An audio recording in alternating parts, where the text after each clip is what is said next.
दिल्ली के जामिया मिलिया इस्लामिया में 3 दिवसीय आयुष हेल्थ मेले की शुरुआत की गई है। इस सेकंड वर्ल्ड यूनानी कांग्रेस कार्यक्रम की शुरुआत हुई और इस मुख्य अतिथि के रूप में आयुष मंत्रालय भारत सरकार के पूर्व सेक्रेटरी अजीत एम शरण ने शिरकत की, जबकि कार्यक्रम की अध्यक्षता Islamic university of science technology Kashmir के vice chancellor professor Shakeel Ahmad Romshoo ने की। इस कार्यक्रम में जो है मुख्य गेस्ट ऑफ ऑनर के रूप में पद्मश्री हकीम जिल्लुर रहमान और डॉक्टर DC कटोच में भी शिरकत करी। आप तस्वीरों में देख सकते हैं कि किस तरह से इस कार्यक्रम में पहुंचे लोगों को सम्मानित किया गया और उसके बाद कार्यक्रम में किस तरह से शिरकत करने वाले लोगों ने अपनी अपनी यूनानी को लेकर अपनी अपनी राय बताई।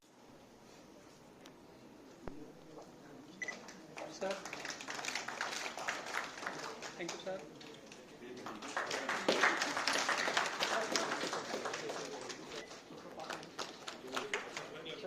Sir, thank you.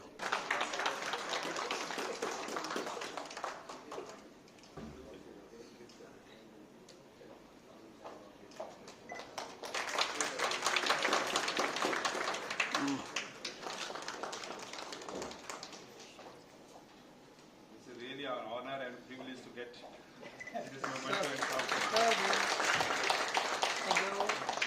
Year since 2017 to acknowledge the services of individuals in the field of Unani.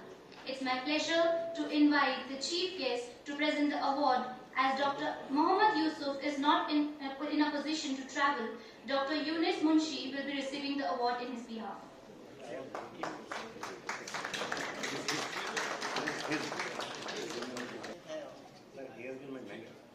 Sir.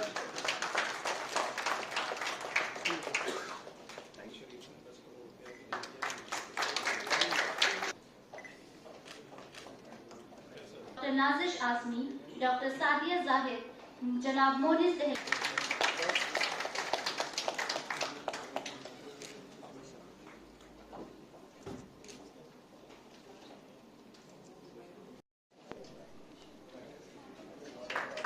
Sir.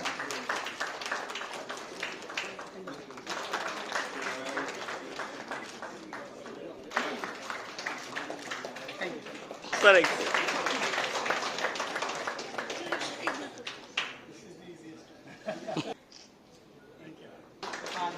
Yes. Yes. आप भी थोड़ा सा पीछे आएंगे मैम थोड़ा पीछे आएंगे। हाँ जी।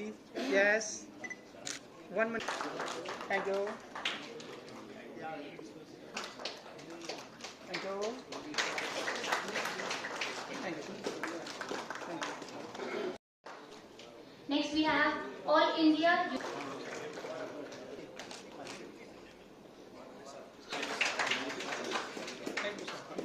This is my second, occasion to attend this type of a workshop today. And somebody yesterday told me, "What is your interest in the Unani medicine?" I said, I have worked in space technology. I was, but I'm here because I'm the Vice Chancellor of a university. That's my interest. This is the second one, which is World Unani Commission is organizing. Is evident from whatever we have heard from the luminaries who are here and their thought-provoking words, which will definitely go a long way.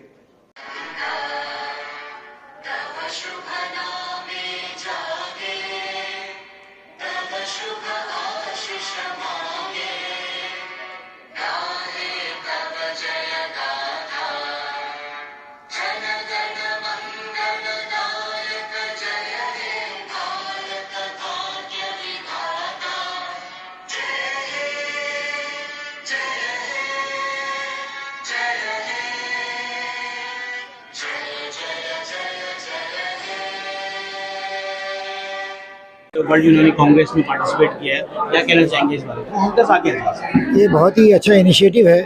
यूनानी medicine एक बहुत ही Ayush system का important component है और इस conference में आज जगह जगह से प्रैक्टिशनर्स, रिसर्चर्स, एकेडमिशियंस आए हैं इनके आपस में जो डिस्कशंस होंगे उससे यूनानी सिस्टम को एक बड़ा अच्छा बढ़ावा प्रोत्साहन मिलेगा। इसका किसी दौर से कोई ताल्लुक नहीं, हमेशा के लिए हमेशा ही जितने इंडियन सिस्टम्स हैं, ट्रेडिशनल सिस्टम्स हैं, यूनानी है, चाहे आयुर्वेद है, चाहे होम्योपैथी है, इनका बड़ा अहम रोल रहा है और इनको जितना हम प्रोत्साहन दें उतना ही कम है।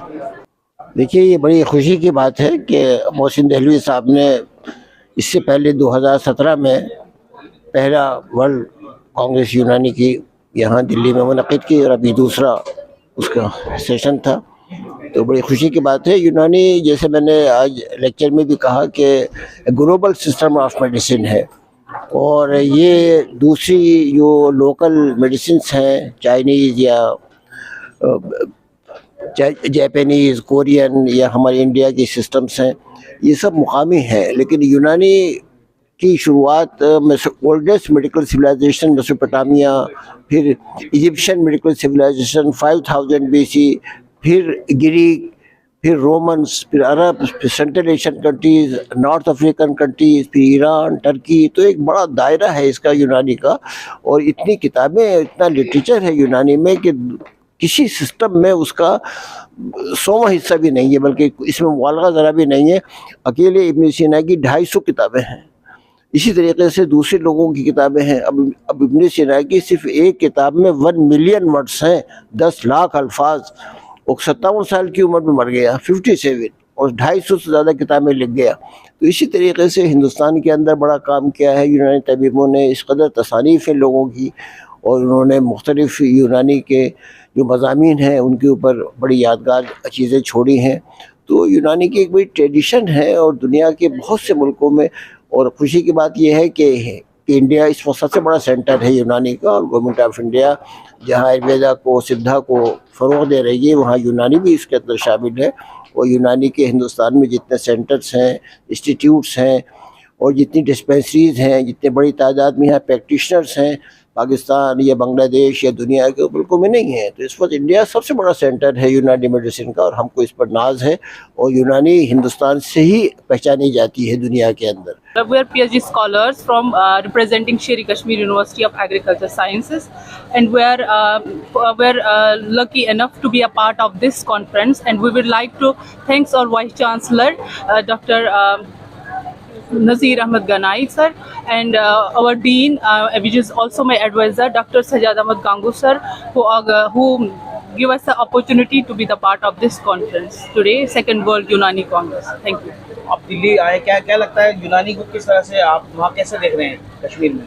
यूनानी को तो एज वी ऑल नो कि जब से कोविड हुआ है तब से सब प्लांट बेस्ड प्रोडक्ट्स यूज़ कर रहे हैं अभी, क्योंकि अब सबको सब अवेयरनेस हो रही है कि जो यूनानी प्रोडक्ट्स हैं वो ज़्यादा बेनिफिशियल है एज़ कम्पेयर टू, क्योंकि उनमें कोई टॉक्सिसिटी नहीं है और वो बहुत ही ज़्यादा बेनिफिशियल है हमारे हेल्थ के लिए। So this is the best conference कि जिससे हमें और अवेयरनेस मिले, ताकि हम भी अपनी सोसाइटी में लोगों को अवेयर करें इस रिलेटेड कि वी शुड यूज़ द यूनानी medicine rather than the allopathic medicine, because they are very toxic to our health. Thank you.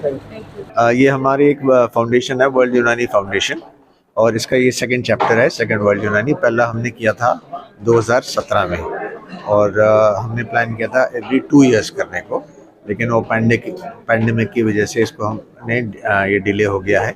और ये इंटरनेशनल इवेंट है, हमारे कई पार्टिसिपेंट्स आए हैं, ऑनलाइन भी हैं, ऑफलाइन भी हैं, श्रीलंका से, यूके से, बांग्लादेश से, यूएई से, और जर्मनी से। और इसमें डेलीगेट्स आए हैं फ्रॉम ऑल इंडिया, साउथ से लेके और कश्मीर तक। और मेन प्राइमरी फोकस ये है कि रिसर्च जो हो रही है हमारी फील्ड में, आयु सिस्टम में, यूनानी इन पर्टिकुलर, वो है थीम जो है वो heal by Unani, heal India रखी है हमने, to promote medical tourism of Unani in India, क्योंकि पोटेंशियल बहुत है। और इंडिया क्योंकि वाइड कल्चरल बैकग्राउंड है, वाइड एनवायरनमेंट, अगर हम देखें कश्मीर है, कन्याकुमारी है, केरला है, इसमें इतनी वैरायटीज़ हैं उसके पास कि वो टूरिज्म भी हो सकता है और मेडिकल। तो मेन हमारा prime focus heal by Unani, heal in India, medical tourism.